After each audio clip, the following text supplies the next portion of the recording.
আমার সামনে যত ভিকটিমরা আছেন সবাই ছিলেন এই আন্দোলনে, এবং সবাই এই অবদানের এই আত্মত্যাগের ফলে আমরা আজকে এখানে দাঁড়িয়ে কথা বলতে পারছি। 500 মিটার দূরে যে রানওয়ে থেকে শেখ হাসিনা পালিয়ে গিয়েছিল, সেখান থেকে আজকে আমরা আমাদের আওয়াজ তুলে দিচ্ছি এবং আজকে আমরা বিচারের দাবিতে একসাথে কথা বলতে পারছি।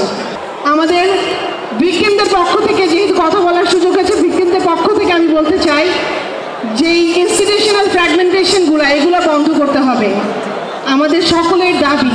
আর পারপিট্রেটরস যাদের এগেইনস্টে অ্যালিগেশন, যাদের এই মহাকৌশলে যুক্ত ছিলেন, আমরা বিএনপি পরিবার থেকে আমার